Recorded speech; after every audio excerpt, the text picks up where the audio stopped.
Nevada sun blazed mercilessly over Nellis Air Force Base, turning the concrete flight line into a shimmering furnace of steel, jet fuel, and desert heat.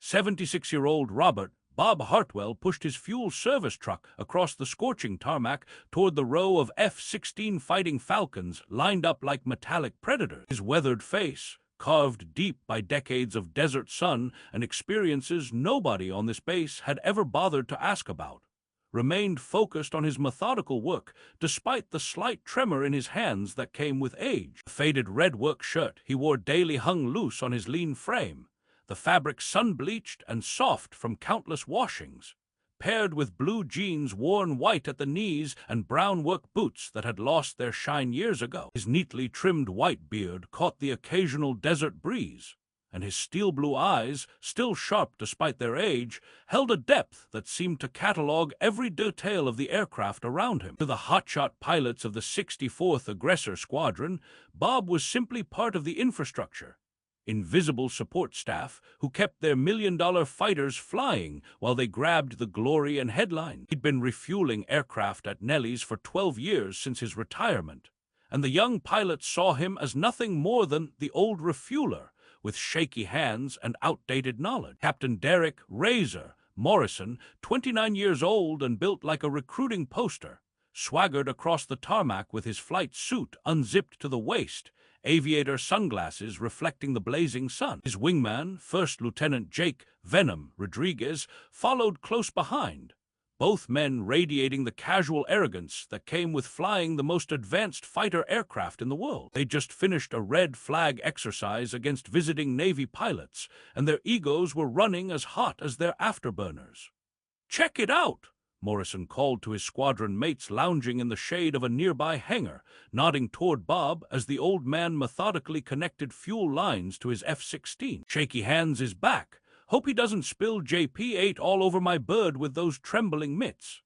The comment drew chuckles from the 6 other pilots, their flight suits unzipped, helmets tucked under their arms like trophies of aerial superiority. Bob continued his work with practiced precision, his weathered hands steady despite their tremor as he monitored fuel flow rates and pressure gauges.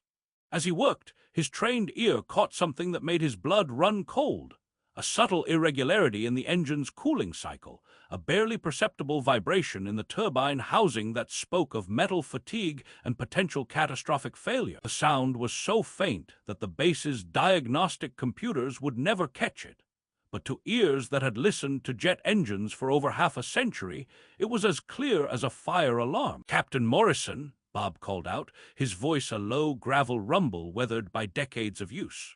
"You've got a problem with your #1 engine, turbine bearings singing a song you don't want to hear. I'd recommend having engine shop pull the cowling before your next flight." Morrison turned slowly, his aviator sunglasses catching the desert sun as he looked at Bob with undisguised contempt. The laughter from his squadron mates died as they sensed entertainment brewing. "Excuse me," Morrison said, his voice dripping with sarcasm. "Did the fuel monkey just try to tell me about my aircraft?" He strode over to where Bob stood, his flight boots clicking aggressively on the concrete. "Listen, old man," Morrison continued, his voice rising so the other pilots could hear every word. "I've got over 1,500 hours in F-16. I've flown combat missions over Syria and Iraq. I think I know my aircraft better than some civilian contractor who probably learned about jets from watching old war movies." The harassment escalated rapidly as Captain Morrison's squadron gathered around the confrontation like predators sensing weakness. What had started as casual dismissal transformed into a public spectacle designed to humiliate the old refueler in front of the entire flight line. "Listen up, everyone," Morrison announced, his voice carrying across the scorching tarmac with theatrical authority. "Our resident aviation expert here thinks his 50-year-old ears can outdiagnose a $1 million F-16 with his ancient wisdom." First Lieutenant Rodriguez stepped forward with predatory enthusiasm, his flight suit unzipped to reveal a perfectly pressed undershirt. "What's next, Pops? Gonna tell us how to fly formation based on your vast experience watching airshows on TV?" The laughter was sharp and cruel, echoing off the concrete and steel of the flight line. Several maintenance crew members working nearby stopped to watch, their expressions uncomfortable but unwilling to intervene against commissioned officers. Bob remained calm beside his fuel truck, his weathered hands steady on the fuel hose despite the verbal assault. His steel-blue eyes held that same unsettling depth that had unnerved better men than these boys. The Nevada sun beat down mercilessly on his faded red work shirt, sweat darkening the collar, but his voice stayed steady. "That bearing's running hot, Captain," he replied quietly, his gravelly voice carrying a weight they couldn't understand. "Metal fatigue creates a specific harmonic signature when the turbine spools down. You're Pratt and Whitney's singing a song you don't want to hear the ending to." Morrison's face flushed with indignation at what he perceived as continued insubordination. Harmonic signatures. He gestured dramatically at his F-16, his aviator sunglasses reflecting the blazing sun. "This aircraft underwent a complete phase inspection last month. Every system was checked by certified technicians with actual training, not some old-timer who probably learned about jets from reading Popular Mechanics in a retirement home." Captain Torch Williams joined the assault, grinning maliciously. "Hey, maybe we should put him in charge of the whole squadron. Bet he's got some great stories about flying biplanes with the Wright brothers." The comment drew fresh waves of laughter from the assembled pilots, their phones now openly recording what they saw as prime social media content. Bob's jaw tightened almost imperceptibly, but he maintained his composure. The sound of jet engines and cruel laughter began to warp and fade around him, replaced by the distinctive whine of different turbines in a different time. The scorching Nevada desert dissolved into the humid jungle air of Southeast Asia, where the stakes of mechanical failure weren't embarrassment, but death. It was March 1972, and Major Robert, Viper 1, Hartwell was leading a flight of 4 F-4 Phantoms deep into North Vietnamese airspace on a precision strike mission. His wingman, Lieutenant Danny Chen, barely 24 and eager to prove himself, was flying with a subtle vibration in his number 2 J-79 engine that the young pilot wanted to ignore. "Viper 2, you've got turbine issues," Bob had radioed, his voice calm despite the wall of anti-aircraft fire erupting around them. He could hear it in the engine note transmitted over the radio, the same harmonic signature he'd just detected in Morrison's F-16, metal crying out its final warning before catastrophic failure. "RTB immediately. That bearing's 30 seconds from coming apart." "Negative lead," came the reply from Chen, his young voice tight with determination. "All gauges show green. I'm staying with the flight." Bob's experienced ears caught what the primitive computers couldn't, the subtle change in pitch, the irregular rhythm that spoke of imminent disaster. "Viper 2, that's an order. Break off and head for the tanker. Your engine's telling a story you don't want to hear the ending to." Chen had listened, reluctantly turning for home just as his number 2 engine seized completely, sending metal fragments through the engine bay like shrapnel. The emergency landing at Da Nang had been harrowing, but Chen had walked away. Later, he'd sought out Bob in the officers' club, his young face pale with the realization of how close he'd come to death.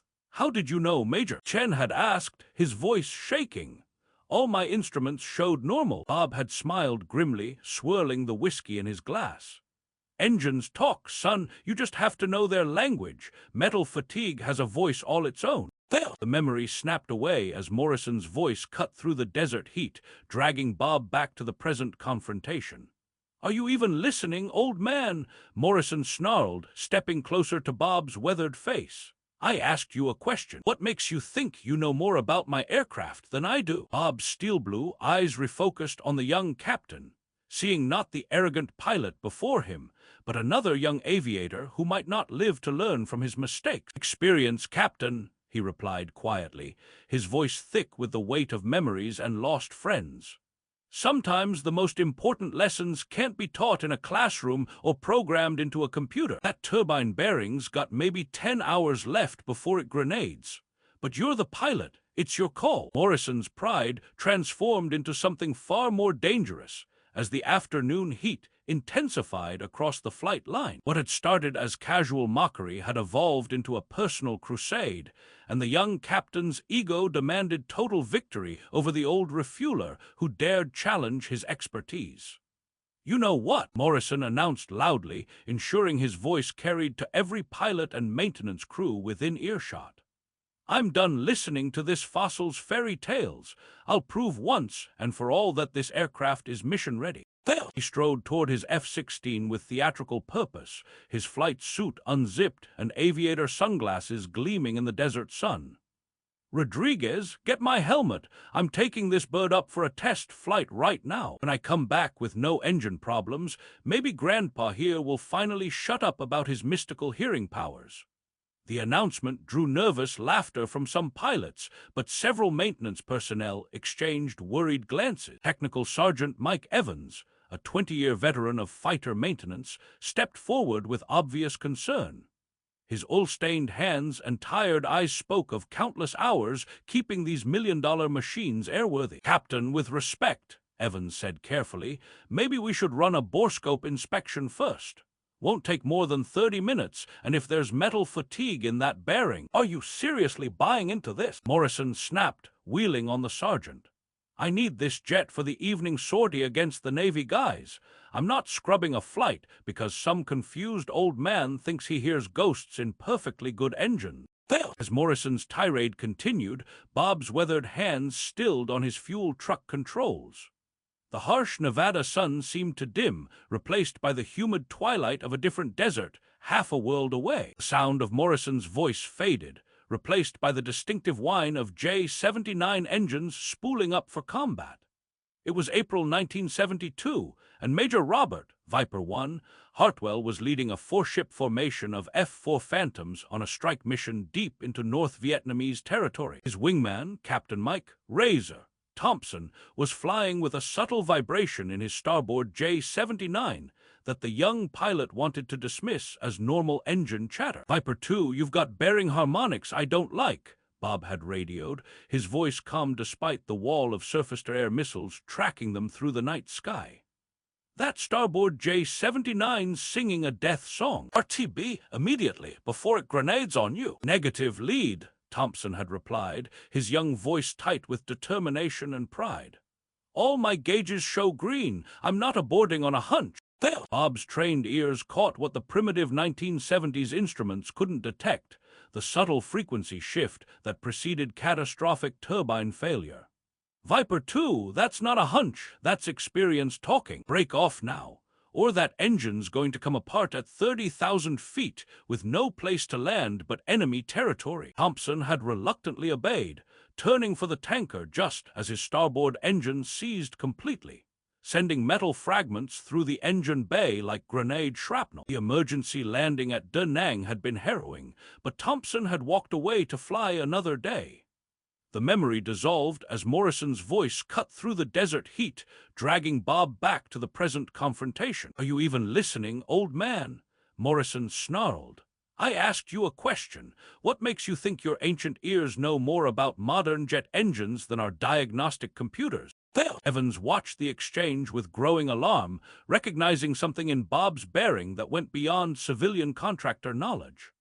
The old man's calm under pressure, his specific technical terminology, the absolute certainty in his voice when discussing engine failure modes, it all suggested someone with far more experience than his humble appearance indicated. As Morrison headed toward his aircraft, Evans made a decision that would change everything. He pulled out his military phone and scrolled to a number he rarely used, the direct line to the wing commander's office. "Colonel Stevens' office," he said quietly, stepping into the shade of a nearby hangar.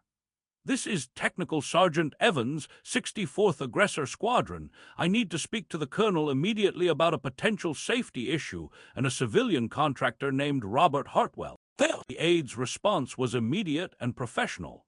"The colonel is in a classified briefing. Sergeant, can I take a message?" "Ma'am, tell the colonel that our fuel contractor just diagnosed turbine bearing failure by sound alone on Captain Morrison's F-16. The captain's refusing to ground the aircraft and plans to fly it anyway.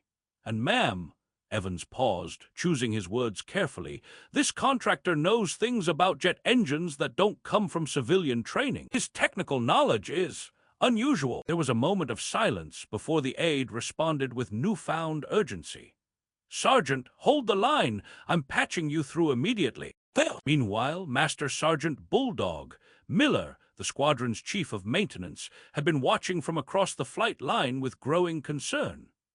Miller had worked with Bob for 3 years and knew the old man's uncanny ability to spot problems that million-dollar diagnostic equipment. The scorching Nevada desert seemed to hold its breath as the rumble of multiple vehicles cut through the afternoon heat like thunder across the flight line.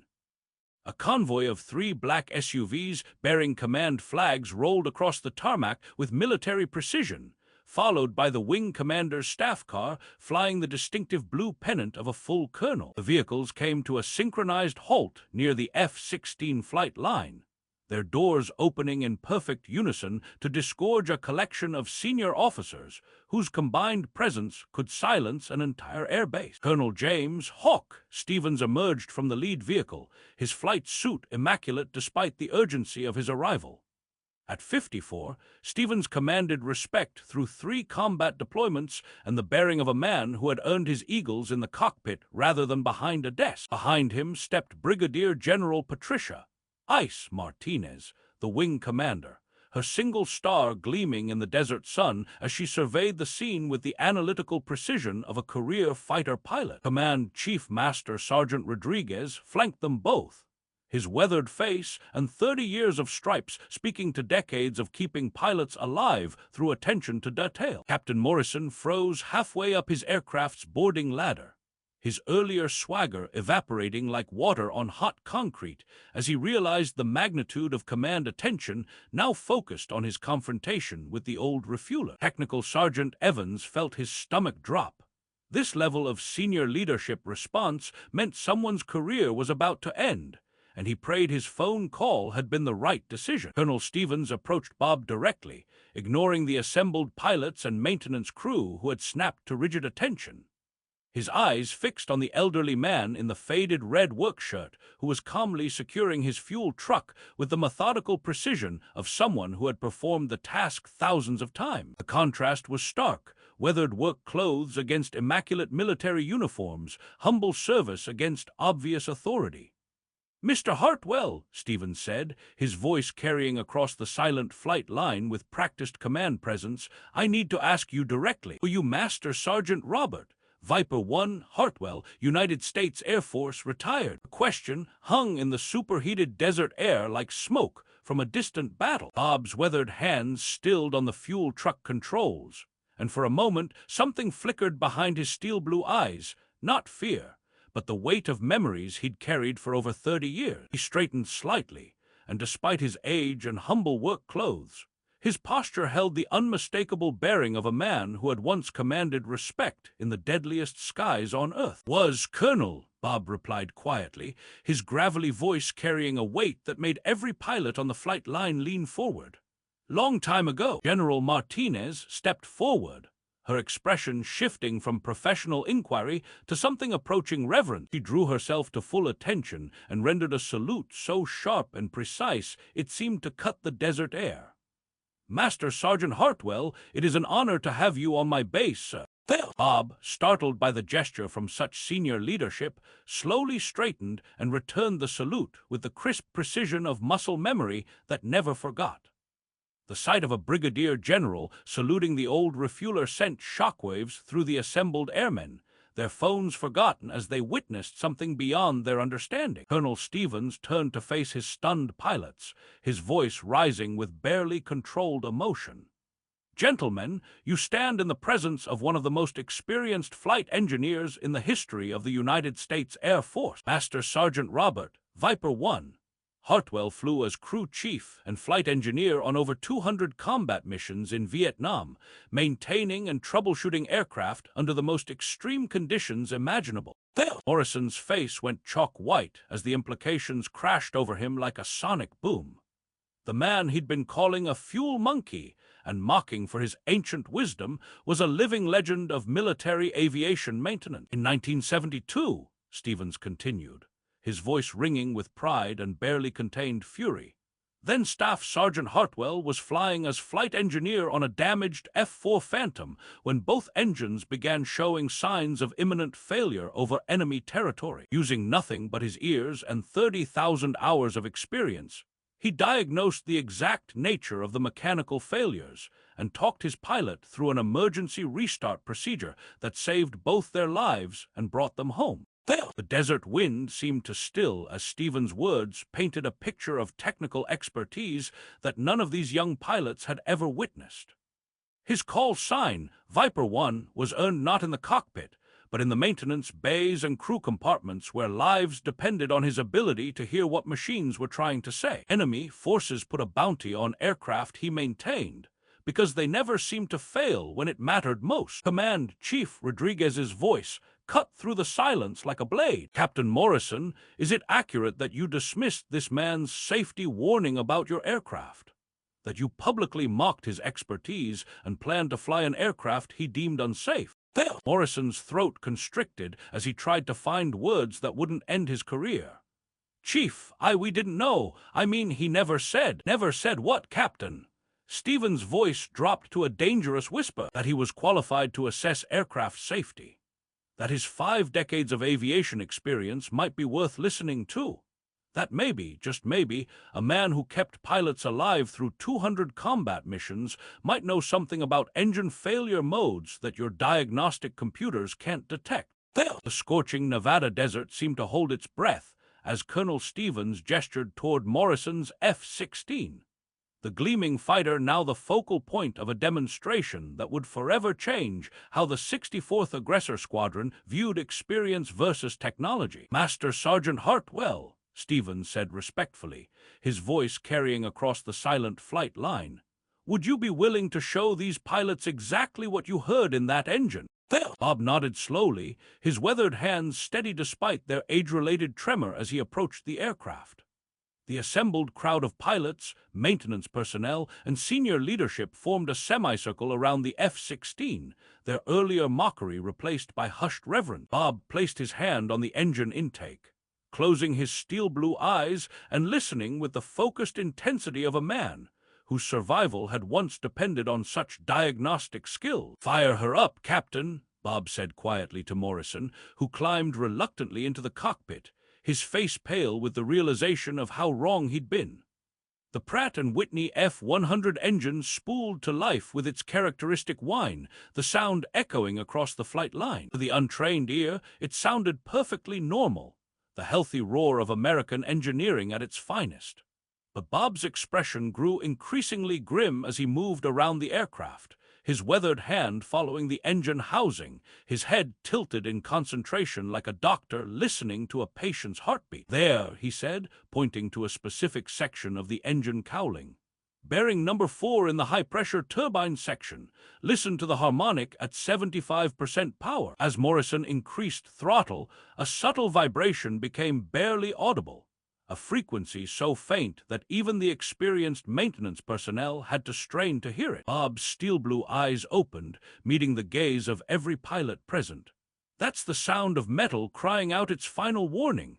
You've got maybe 8 flight hours before catastrophic failure." Technical Sergeant Evans immediately pulled out his diagnostic tablet, connecting to the aircraft's computer systems. His face went chalk white as he scrolled through the data. "Sir," he said to Colonel Stevens, his voice tight with disbelief, "all computer diagnostics show normal parameters, but—" He paused, running a secondary scan. "Jesus Christ, there's a microscopic stress fracture developing in bearing number 4. It's so small our sensors can barely detect it, but the harmonic resonance matches exactly what Master Sergeant Hartwell described." General Martinez stepped forward, her expression shifting from professional concern to something approaching awe. "How long until failure, Master Sergeant?" Bob's weathered face was grave as he continued listening to the engine's mechanical symphony. "At current stress levels, maybe 10 flight hours before it grenades. Could happen sooner under high-G maneuvering or extended afterburner use. When it goes, it'll send turbine blades through the fuselage like shrapnel." Captain Morrison would have been picking pieces of his engine out of the desert if he was lucky enough to survive the ejection. The silence that followed was profound and terrifying. Morrison sat in his cockpit, hands trembling on the controls as he realized how close he'd come to dying for his pride. The engine that had sounded perfectly healthy to his trained ear was apparently a ticking time bomb that only the old refueler's decades of experience could detect. Within minutes, the engine panels were open and Technical Sergeant Evans' team moved with surgical precision, sliding a borescope into the heart of the Pratt and Whitney like surgeons probing a wounded organ. Images appeared on the portable monitor: metal surfaces, turbine blades, bearing races.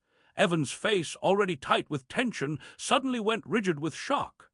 "There," he said hoarsely, zooming in on the display. On the screen, a hairline fracture glared back at them from the bearing race, a jagged line of impending catastrophe that wasn't dramatic or obvious. But to anyone who understood engines, it was a death sentence waiting to be served. "Ma'am, that bearing is about to fail. Master Sergeant Hartwell called it exactly. If we'd flown this aircraft again, we'd be investigating a Class A mishap instead of preventing one." "Fail!" Colonel Stevens turned to address his stunned pilots, his voice carrying the weight of absolute command and barely controlled fury. "Gentlemen, you have just witnessed something that should humble every one of you for the rest of your careers. Master Sergeant Hartwell diagnosed a potentially fatal mechanical failure using nothing but his ears and 5 decades of experience. Our $1 million diagnostic computers missed it completely." "Fail!" Captain Morrison climbed down from his aircraft. His earlier swagger completely evaporated, replaced by the hollow-eyed shock of a man who had glimpsed his own mortality. He approached Bob slowly, his face ashen with the realization of how catastrophically wrong he'd been. "Master Sergeant," he began, his voice barely above a whisper, "I owe you an apology I can never adequately make. What I did was inexcusable. I could have died because of my arrogance, and worse, I disrespected a man who was trying to save my life." Bob looked at the young captain, seeing not the arrogant pilot who had tormented him, but another young aviator learning a hard lesson about humility and the value of experience. He reached into his shirt pocket and pulled out a worn photograph, a black and white image of himself as a young airman standing beside an F-4 Phantom. His face streaked with hydraulic fluid and exhaustion, but his eyes bright with the pride of keeping his bird flying. "Captain," Bob said gently, placing the photograph in Morrison's trembling hands, "I was young once too. Thought I knew everything there was to know about flying machines. There was an old master sergeant named Murphy who taught me that engines talk if you know how to listen. He saved my life more times than I can count by hearing things I was too inexperienced to detect." "Fail!" His voice grew softer, weighted with memory and loss.